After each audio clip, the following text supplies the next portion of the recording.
안녕하십니까 수험생 여러분. 저번 시간에 이어서 공유 계속 살펴보겠습니다. 일단은 공유를 본격적인 얘기에 앞서서 실무적인 얘기 잠깐 도움이 될 수 있는 얘기 해드리겠습니다. 요즘은 공유 부동산을 매도하는 경우가 종종 있습니다. 특히 주택의 경우에는 부부가 공동으로 소유하는 경우가 많습니다. 그래서 A, B고요. 통상적으로 각자 2분의 1씩 소유하고 있습니다. 그렇다면 매수인 입장에서 그리고 거래를 중개하는 공인중개사 입장에서 주의해야 할 사항들이 몇 가지 있고요. 이런 부분들은 향후의 실무에서 그리고 혹시나 내가 공인 부동산을 매수할 때 안전한 대책이 될 수 있을 겁니다. 항상 제가 이제 복습 겸 살펴보겠습니다. 당사자가 지금 소유자가 두 명이죠. 그러면 원칙적으로 A, B와 매수인 사이에 계약서가 작성이 돼야 합니다. 그런데 통상적으로는 A, B가 모두 출석하는 경우도 있지만 그렇지 않은 경우도 있습니다. 그렇다면 A, B 둘 중 출석하지 않은 사람은 출석하는 사람한테 위임을 하는 거죠. 그게 뭐다? 대리입니다. 대리하면 제가 뭐라고 했죠? 계약서를 대리해서 작성한다. 이렇게 이해하시라고 했습니다. 엄밀하게 말하면 대리는 본인을 위하여 법률 행위를 하는 사람입니다. 행위, 의사표시의 주체와 의사표시에 따른 법적 행위의 효력의 기속 주체가 다르다. 이렇게 이론적 얘기를 하는데 저는 계약서 대신 작성해 준 사람 이렇게 얘기를 했습니다. 보통 처음 법 지식을 어떤 실무적인 것보다는 이론적인 어떤 지식부터 쌓은 사람이라면 제 말에 대해서 어폐를 가질 수도 있습니다. 왜냐하면 대리는 본인을 위해서 의사를 결정하는 사람입니다. 그러면 계약서를 작성한다, 대신 작성한다, 왠지 사인만 한다는 느낌이 강합니다. 근데 제가 왜 그런 표현을 썼냐면 대리 행위를 한다 하더라도 정상적인 경우에는 본인한테 확인을 구합니다. 계약이라는 것은 그날 만나서 한 자리에서 결정되는 게 아니라 여러한 어떠한 내용을 가지고 협상이라는 것을 절차를 거칩니다. 그러면 대리인은 자기가 알아서 하는 게 아니라 본인한테 알려주고 본인에게 본인의 의사를 물어가면서 상의를 합니다. 그렇다 보니 실질적으로 대리인의 어떤 제도고 생각하는 것과 달리 대리 행위를 통해서 의사결정이 이루어지는 것들은 결국은 본인이 결정하는 형태랑 다를 바가 없습니다. 다만 계약서에 도장을 찍을 때 대신 찍는 경우가 많습니다. 물론 회사의 경우에는 대표이사가 출석하는 경우가 있기 때문에 다르겠지만 실제로 어떤 대리 행위를 한다면 본인이 계속적으로 대리인은 본인한테 보고를 하고 의사를 묻습니다. 그래서 결국은 이 계약의 내용은 본인의 의사가 반영되는 경우가 많습니다.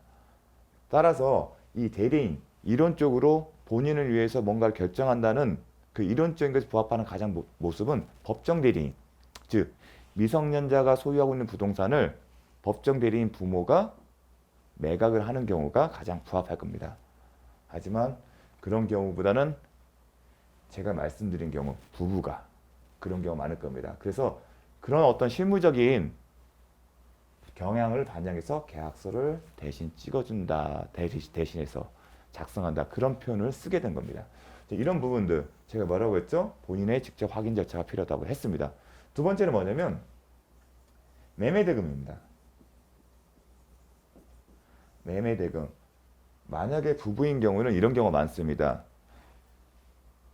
A, B가 동시에 출석을 안 하고 남편인 A만 계약서에 도장을 찍고 대리를 했다고 하겠습니다.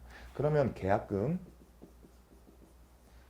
중도금, 잔금 나눠주는데 대부분은 남편이 저한테 다 보내주세요 하고요.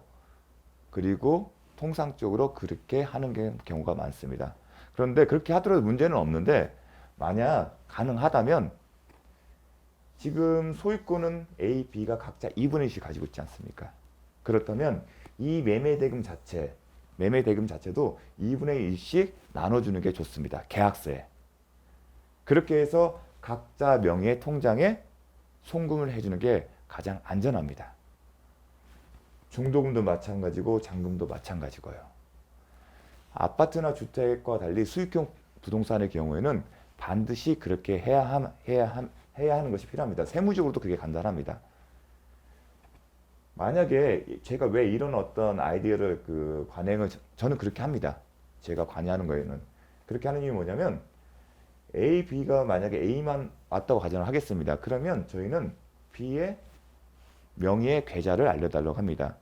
그 계좌를 알려달라는 게 단순히 계좌번호만 알려달라는 게 아니라 당연히 통장 사본까지 요청을 합니다. 그리고 계약서에도 그거 다 반영을 합니다. 그러한 협조가 된다는 얘기는 B가 이 사실을 알고 있구나 하는 것을 추단할 수가 있습니다. 그런데 그런 요청에도 불구하고 A가 협조를 안 한다면 의심하게 됩니다. 왜 그렇지? 부부가 상의를 해서 2분의 1씩 준다는 게 잘못된 건 아니거든요, 상식적으로. 그렇다면 뭔가 숨기는 경우가 있구나 의심하게 됩니다. 지금은 이제 부부를 예를 들었는데 이런 어떤 방식이 좀 더 이혼 방지에 도움이 되는 케이스가 뭐냐면 상속인들, 부모님으로부터 상속받은 부동산을 매각했을 때 이 진행 자체가 괜찮을지 안 괜찮을지 판단할 수 있는 주요한 판단 자료가 됩니다. 왜냐하면 상속인들이 무언가를 팔 때는 원칙적으로 협의를 하게 됩니다. 그런데 간혹 욕심이 많은 사람들이 나머지 특히 동생들 몰래 파는 경우가 있습니다. 형이나 오빠가. 그런 경우는 만약에 이런 요청을 하게 되면 거절을 합니다. 아니면 미적거리거나 핑계를 댑니다. 그럴 경우에는 반드시 한 번쯤은 의심을 하시고 확인 절차가 필요합니다. 자, 그래서 제가 공립 파트이기 때문에 좀 실무적인 얘기를 했습니다. 이 내용은 당연히 시험에는 나오지는 않습니다. 자, 본론에 들어가서 저번 시간에 배운 거 잠시 복습하겠습니다. 제가 이렇게 복습 안 하죠? 그런데 제가 왜 이렇게 판서를 하고 복습을 하는 이유는 뭐냐면 공립 파트에 나오는 이론들 혹시나 공부에 재미를 느끼셔서 대법원 판례를 보시는 분들이 직접 보시는 분들이 있을 수 있는데 제가 말씀드리는 강조드리는 부분들이 이해의 핵심 포인트입니다. 저 또한 이 내용을 숙지하면서 판례를 분석하고 이해합니다. 그래서 혹시나 도움이 되기 때문에 그리고 거기에다가 우리의 출제, 기출문제 그리고 시험에 대비해서도 도움이 됩니다. 자, 일단은 공유 지분과 공유물 처분은 구분을 해야 합니다. 공유 지분은 뭔지를 아시겠죠? 공유물 자체는 그 물건 자체입니다. 그렇다면 공유 지분은 자유롭게 처분할 수 있습니다. 그런데 공유물 같은 경우 공유물 처분 변경 그리고 공유물 같은 경우는 처분 변경, 관리행위, 보존 구분하고 있죠. 처분 변경, 처분 양도, 당볼권 설정. 처분은 어떻게 한다고 했죠? 다른 공유자의 동의를 얻어야 한다. 자, 관리행위 개념 뭘 생각했죠? 이용행위가 뭐였죠? 사용 수익, 계량은 뭐죠? 가치를 증대시키는 거. 이런 용어 하나하나가 나중에 다 도움이 되니까요. 꼭 암기를 하셨으면 좋겠습니다. 관리행위는 어떻게 한다고 했죠? 지분권자의 과반수. 그러면 2분의 1은 과반수인가요? 소수인가요? 소수. 그리고 과반수 지분권자, 소수 지분권자라는 용어를 이제는 머릿속에서 기억을 하셔야 합니다. 시험은 그거를 아셔야 합니다. 그 다음에 보존행위, 그리고 관리행위 때 과반수 지분권자가 단독으로 정한 거, 배타적으로 독점적으로 사용하는 것에 대해서 관리 방법으로 적법하다. 지분권자 과반수를 결정한다고 하기 때문에 과반수를 충족했는지 여부만 확인하면 되는 겁니다. 그리고 배타적 독점제라는 포인트에 두지 마시고 이용행위라면 관리행위에 들어간다. 다만 실제에서 나대지에 아무것도 없는 토지 위에 건물을 신축하는 것은 관리행위를 벗어난 처분 변경에 해당되는 거다. 자, 보존행위. 보존한다. 멸시훼손 방지하여 어떻게 한다? 가치를 유지하는 거다. 보존행위. 그리고 가장 특징 제가 얘기를 했죠.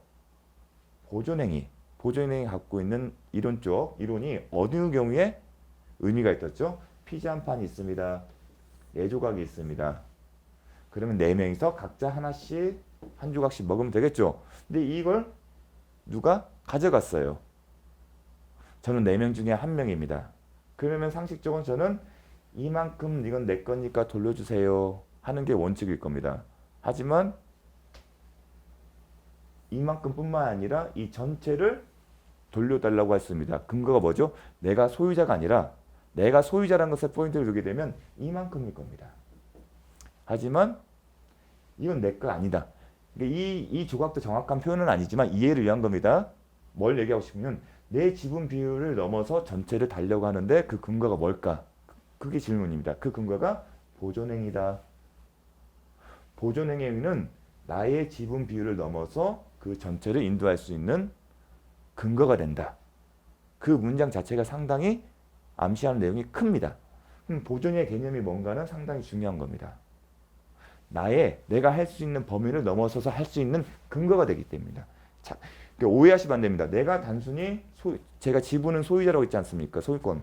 그 소유권이 있기 때문에 당연히 하는 게 아니라 이 보존행위라는 개념을 매개로서 이루어진다는 거 상당히 중요한 이론적인 근거입니다. 그래서 보존행위와 관련해서 그래서 보존행위라는 이론의 근거에서 인도 청구, 방해제거라는 사안을 검토하는 겁니다. 인도는 말 그대로 이 부분이 아니라 공유물 전체를 달라고 하니까요. 자, 그런 부분을 개념적으로 좀 이해하셔야 합니다. 방해제거 요것만 방해하지 말라는 게 아니라 전체를 방해하지 말라고 하는 거 아니겠습니까? 이런 근거는 보존행위 개념을 근거로 한 겁니다. 반대로 제가 이제 강조하고 싶은 거는 보존행위가 아니면 그렇게 못한다는 겁니다. 보존행위에 해당되지 않으면 기본적으로 나의 지분 비율 범위 내에서만 뭔가를 요구할 수 있다는 겁니다. 그 얘기가 하나의 또 다른 결론입니다. 두 가지겠죠. 보존행위에 해당되면 나의 지분 비율 벗어나서 어떠한 요구를 할 수가 있는 거고 그렇지 않은 경우에는 내 지분 비율 범위 내에서만 뭔가를 해야 한다는 겁니다. 자, 들어가서 배타적 독점적으로 누군가 점유를 하고 있어요. 근데 혼자 쓰고 있습니다. 임의로. 만약에 협의가 이루어졌다면 공유자들 사이에서 협의가 이루어져서 사용하는 것은 다르겠죠. 이런 케이스는 단독으로, 임의로, 협의 없이 그런 문구가 들어갈 겁니다. 자, 제3자가 하는 경우에는 할 수 있죠. 어떤 근거로? 보존행위. 그리고 보존의 개념은 제가 설명드렸죠. 긴급한 경우가 있고 and 다른 공유자에게도 이득이 되기 때문에 인정되는 거다. 제3자가 점유하고 있는 것을 전체를 다 돌려받는 것은 다른 공유자도 이익이 되는 행위 때문에 즉 보존행위에 해당되기 때문에 가능합니다. 인도청구 강화합니다. 근데 문제는 다른 공유자입니다. 시험은 여기서 나오고 항상 이 부분이 법리적으로 많이 다툼이 있는 부분입니다. 그런데 다른 공유자도 과반수가 있을 거고 소수가 있을 겁니다. 근데 과반수에 있는 경우에는 보존행위 개념이 아니겠죠. 과반수 지분권자가 다른 공유자와 협의 없이 단독으로 쓴다고 가정을 하겠습니다. 근데 이용행위죠. 이용행위는 관리행위지 않습니까? 어떻게 결정했죠? 지분권자 지분의 과반수 결정한 되죠. 근데 과반수 지분권자가 결정한 거 아니겠습니까? 과문 뭔가 어폐가 느껴질 거예요. 뭐 민주적이지 않다는 생각이 드는데 행포다 그런 생각이 있었는데 관리행위 자체가 제약이 없어요. 법문에. 그래서 그럴 필요성이 없어요. 만약 협의를 거치더라도 그 사람 결정이 되는 건 마찬가지거든요. 그래서 관리 방법으로 적합하기 때문에 소수 지분, 과반수가 있다는 얘기는 이제 남을 사람들은 소수거든요. 소수 지분권자는 과반수 지분권자에 대해서 인도해달라는 얘기를 못한다는 겁니다. 그거는 관리행위 조항에 있어. 그러면 문제는 뭐냐면 소수 지분권자가 혼자서 쓰고 있어요. 소수 지분권자 있으면 상대방 과반수 지분권자 있을 겁니다. 그럼 과반수 지분권자는 반대로 관리 방법으로서 자기가 정하면 돼요. 야, 내가 과반수 지분권자인데 그거 나한테 줘. 내가 쓸 거야. 그럼 할 수 있다는 얘기입니다. 근데 문제는 소수 지분권자가 지금 현재 혼자서 쓰고 있는 소수 지분권자를 상대로 해서 인도 청구를 할 수 있냐? 그게 하나의 쟁점이 됩니다. 과거에는 할 수 있다고 했습니다. 하지만 2020년도에 전원 함체에서 판례가 변경됐죠. 뭐라고요? 할 수 없다고 했습니다. 거기에 대해서는 다수 의견의 반대 의견도 존재했고 별개 의견도 있었는데 소수 의견도 있었고 일단 우리는 결과 인도 청구 할 수 없다는 겁니다. 대신에 대신에 소수 지분권자는 현재 점유하고 있는, 혼자서 쓰고 있는 소수 지분권자에 대해서 몇 조를 근거로 얻었죠? 214조를 근거로 해서 방해를 배제를 청구할 수 있다고 했습니다. 그럼 방해 배제 청구의 구체적인 사례 얘기 들었죠? 혼자서 토지를 쓰고 있는데 나무 심고 나무를 키우는데 필요한 시설을 했는데 나무 등의 수거를 청구할 수 있다. 그렇게 구체적인 예를 제가 얘기를 했습니다. 그 내용과 함께 기억을 하셔야 합니다. 제가 214조 강조하는 얘기는 뭐냐면 예전에는 방해 제거 또한 보존행위로 접근했거든요. 보존행위 개념으로요. 그래서 이게 과거의 것과 현재 것 보게 되면 충돌되는 부분이 있습니다. 근데 결론은 똑같아요. 보존행위로 방해 제거를 청구할 수 있다. 그런데 제가 언급한 판례는 전원합체에서 214조의 기초에서, 그러면 214조는 14 누가 행사할 수 있죠? 소유자다. 그러면 공유 지분권자도 소유자다. 이렇게 역으로 또 논리가 전개되는 겁니다. 다만 거기까지는 나오지 않는데 혹시나 해서 말씀을 드린 겁니다. 대신에 예전에는 방해 제거로서 어떤 얘기가 되냐면 등기와 관련된 것입니다. 제3자 명의로 불법적으로 등기가 된 경우 어떤 경우다? 그럼 원상을 회복하는 방법은 등기 말소잖아요. 그럼 제3자 있으니까 전부에 대해서 단독으로 전부를 다 말소해달라고 요구할 수 있습니다. 그렇게 되면 공유자 명의로 회복이 되니까요. 근데 중요한 것은 공유자 중 1인 단독 명의였을 때 착각할 수 있는 게 뭐냐면 이 사람 명의까지 해서 전부를 이 사람 명의까지 다 전부를 말소하는 게 아니라 뭐라고 했죠? 이 사람의 지분을 제한 나머지에 대해서만 할 수 있다고 했습니다. 자, 그 공유자의 공유지분을 제한 나머지 공유지분을 전부에 대해서 말소를 청구할 수 있다. 그거는 보존행위로서 가능하다. 대법원 판례는 보존행위를 이유로 그렇게 할 수 있다고 하고 있습니다. 질문은 이 부분에 대해서 많이 나오고 있습니다. 더 나아가 저번 시간에 이 부분 안 했습니다. 부당이득 파산 청구 CF 비교를 했습니다. 보존 관리 처분 해당되지 않고요. 별개입니다. 혼동된 게 뭐냐면 보존이냐 아니냐가 문제가 되는데 부당이득 반환 청구. 자, 보존이라는 개념을 설명했죠. 부당이득 반환 청구는 돈으로 달라는 겁니다. 그러면 피자를 냈을 때 내 지분 비율만큼의 돈을 달라고 할 건지 아니면 다른 사람 것까지 돈을 다 돌려고 할 수 있는 건지, 내 지분은 이만큼인데 전체를 달라고 하려면 그 논리적인 근거가 뭐였죠? 보존행위죠. 보존행위에 해당되지 않으면 내가 갖고 있는 지분 비율만큼에 대해서만 돈을 달라고 한다. 부당이득으로. 결론을 말하면 부당이득 반환 청구는 가치 유지나 가치 보존의 문제가 아닙니다. 이용의 결과를 조정하는 문제이기 때문에 따라서 결론을 말하면 자신의 지분 비율 범위에 대해서만 돈을 달라는 얘기를 할 수가 있습니다. 그 상대방이 3자든 다른 공유자이든. 왜냐하면 보존행위가 아니기 때문에.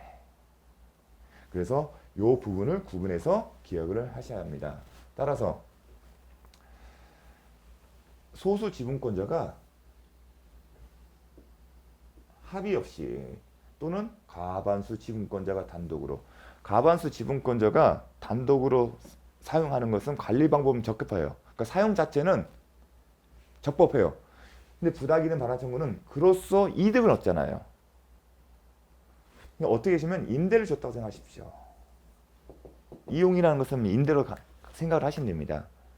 그럼 임대에 따른 결과물, 돈이잖아요. 돈이 생기잖아요. 수익. 그거를 과반수 지분권자 아니면 합의가 없었던 소수 지분권자가 다 갖는 것은 적절치 않을 겁니다.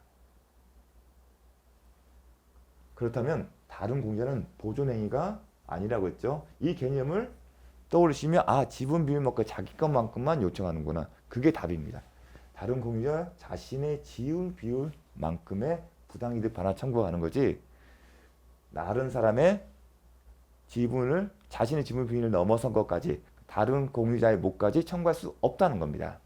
그 이유는 보존행위가 아니기 때문에.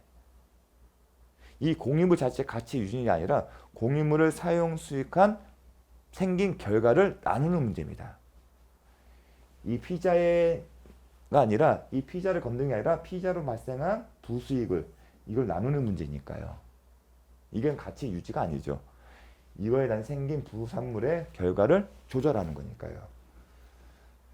자, 이 부분 상당히 중요합니다. 또 하나 기억할 게 뭐냐면 과반수 지분권자로부터 사용 허락을 받은 제3자에 대해서는 어떻게 할 건지. 이 경우에도 다른 공유자는 제3자를 상대로 부당이득 반환 청구를 할 수 없다. 왜냐하면 이렇게 설명을 합니다. 제3자는 과반수 지분권자한테 허락을 받은 거기 때문에 관리 방법이 적법하다. 그 얘기는 법률상 원인이 있는 거다.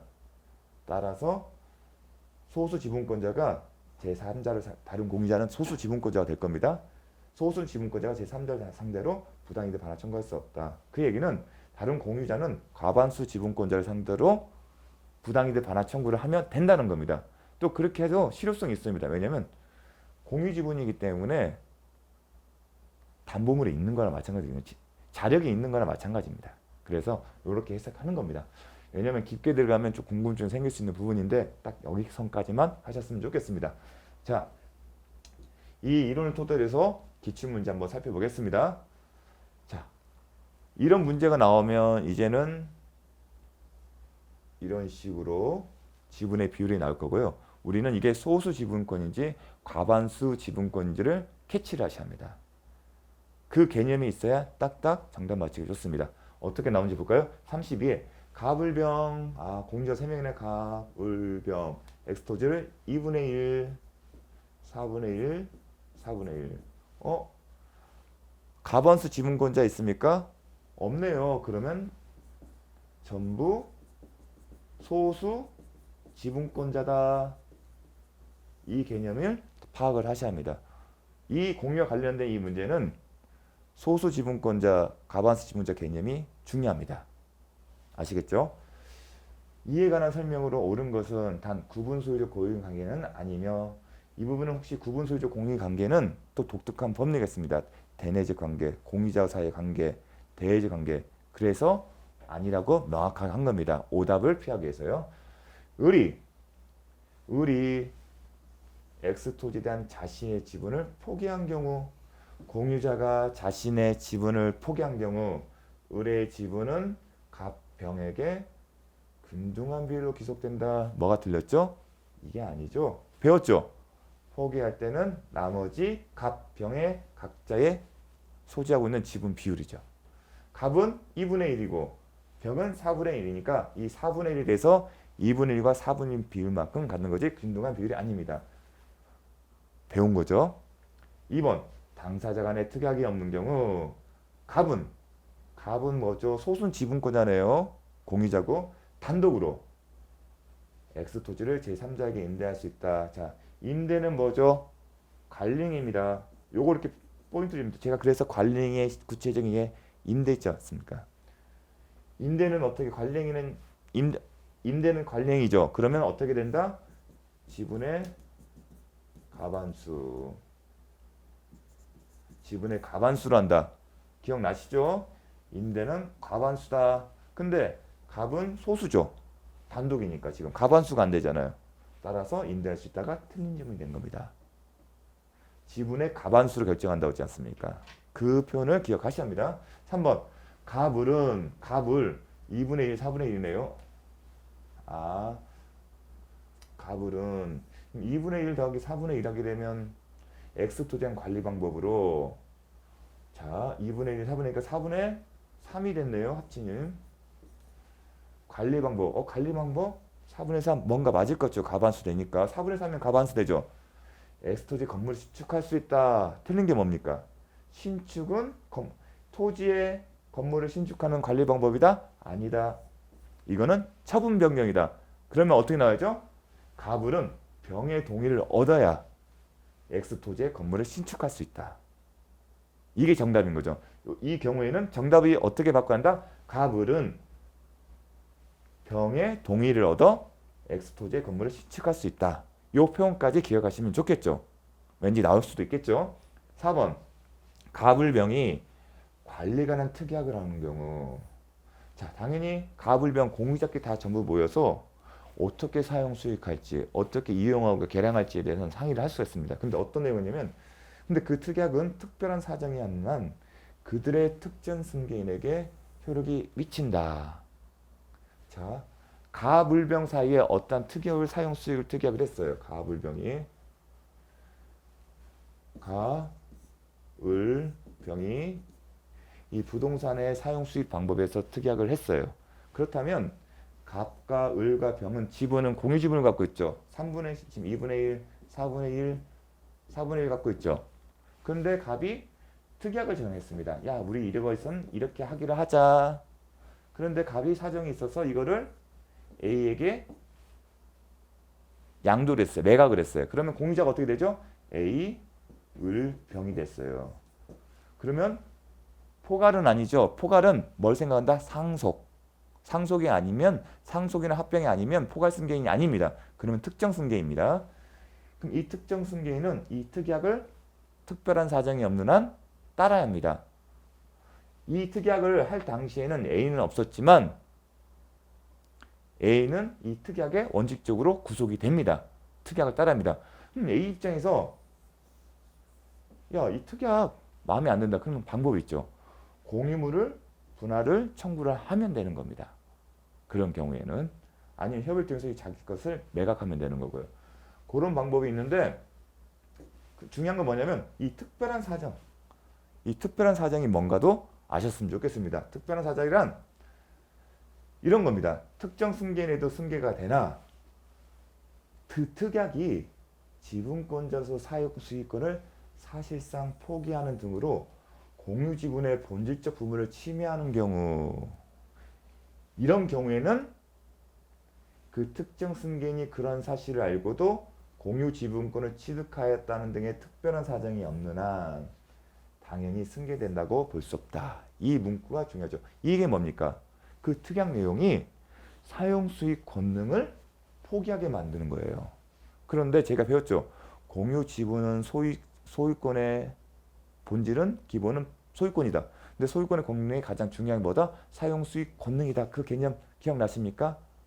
그래서 다른 사람의 사용 수익권을 침해하지 말라는 의미다. 263조가 그런 의미라고 제가 강조를 했죠. 그 표현하고 비슷하지 않습니까? 그만큼 중요한 건데, 근데 승계한 사람이 나 그래도 상관없어. 나 사용 수익 권능이 중요해. 그래서 처분 권능만 중요해. 그렇다면 승계를 받지만 그런 경우가 아니라면 당연히 승계되지 않는다는 겁니다. 상당히 중요한 문구고 제가 말씀드린 그 내용을 다시 한번 되새기면서 음미하셨으면 좋겠습니다. 또 나올 수 있는 지문입니다. 보통의 경우는 어떠한 약정이 있으면 여담이지만 향후에 이제 제한 물건의 등기 사항을 이제 하나씩 볼 거고 부동산 등기법 시간에 배우실 겁니다. 그런데 특이한 건 뭐냐면 약정이 있으면 등기를 해야 제3자에게 대항할 수 있다. 그런 내용들이 많습니다. 근데 이 경우에는 이제 그런 문구가 없어요. 그럼에도 불구하고 승계된다고 원칙적으로 해석하고 있는 게 지금 특징입니다. 그러니까 주목하고 있는 거고요. 5번 병이 갑과 을과 협의 없이, 근데 병은 소수 지분권자잖아요. 협의가 없으니까요. 단독이네요. 배타죠. 아, 소수 지분권자 혼자서 쓰고 있네요. 그럼 을은 소수 지분권자네요. 공유에 대한 보존행위로 인도를 청구할 수 있다? 아니라고 했죠. 소수 지분권자는 현재 혼자 쓰고 있는 소수 지분권자를 상대로 해서 보존행위를 이유로 못한다 배웠죠. 이 보존행위도 근거죠. 어떤 의미인지를 아시겠죠? 자, 다음 넘어가겠습니다. 27회 공유 지분권의 본질적 부분을 침해한 공유물의 관리가 하는 특약은 공유 지분의 특정성에 효력을 미친다? 아니라고 했죠? 본질적 부분을 침해한. 그런데 정확한 표현은 아니죠. 특별 승계인이 그런 사실을 모르는 경우죠. 판례는 보면 특정 승계인이 그런 사실을 알고도 공유 지분권을 취득하였다는 특별한 사정이 없는 한 이 부분까지도 정확하게 언급이 돼야 하는 텐데 27에서는 그냥 앞부분만 얘기를 했습니다. 정확하게 되면 이 부분도 들어야겠죠. 대법원 판시 경우에는 지분을 취득한 경우에는 당연히 승계된다 볼 수 없다. 그게 아니라 엔딩인 그 경우에는 특정 승계인이 그러한 사실을 알고도 그걸 악이죠. 우리는 보통 안다는 걸 악이랍니다. 취득하였던 특별한 사정이 없는 한이라고 했습니다. 이게 특별한 사정에 관련된 문구일까요? 그래서 좀 정확한 문장은 아닙니다. 31회 잠시 쉬었다 진행하도록 하겠습니다.